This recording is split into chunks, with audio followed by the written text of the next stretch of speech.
Hello guys. तो guys पिछले topic में हमने सॉलिड के बारे में और उसकी प्रॉपर्टीज के बारे में सीखा।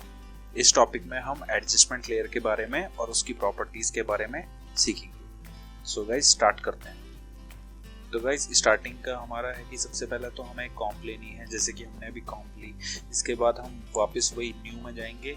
न्यू में आपका एडजस्टमेंट लेयर का ये ऑप्शन है। तो जैसे ही हम इस एडजस्टमेंट लेयर पे हमने क्लिक किया तो यहाँ पे आपका लेयर बन के आ गई।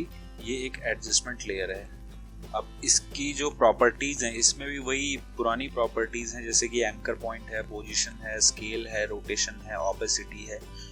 इसके अलावा इस एडजस्टमेंट लेयर का यूज कैसे होता है उसके बारे में हम डिस्कस करते हैं। एडजस्टमेंट लेयर का मोस्टली यूज होता है फॉर एग्जांपल, जैसे कि अगर हम कोई शेप ले लेते हैं, सपोज दैट हमने एक ये शेप ले लिया, उसके अलावा फिर हमने एक और शेप ले लिया, ये ले लिया, उसके अलावा हमने एक टेक्स्ट लेयर ले ली।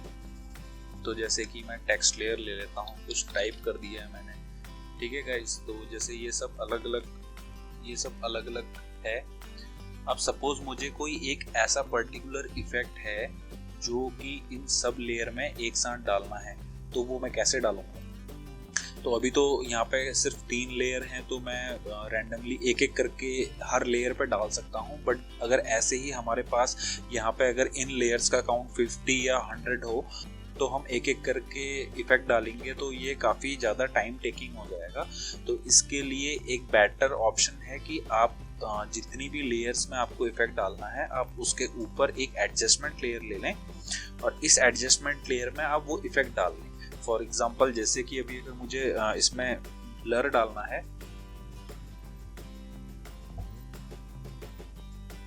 तो मैंने जैसे ब्लर डाला है एडजस्टमेंट लेयर में, ये भी एडजस्टमेंट लेयर में डाला है मैंने, नीचे किसी भी लेयर में नहीं डाला है। तो बट जब अब इसकी मैं ब्लरनेस को देखो बढ़ाता हूँ तो ये आपको दिख रहा होगा कि एडजस्टमेंट लेयर के नीचे जितनी भी लेयर है उन लेयर्स में जो है ये इफेक्ट काम कर रहा है। अगर सपोज मैं ये टेक्स्ट वाली लेयर को एडजस्टमेंट लेयर के ऊपर कर देता हूँ तो ये आपको दिख रहा होगा कि इसमें ब्लर इफेक्ट काम नहीं कर रहा है।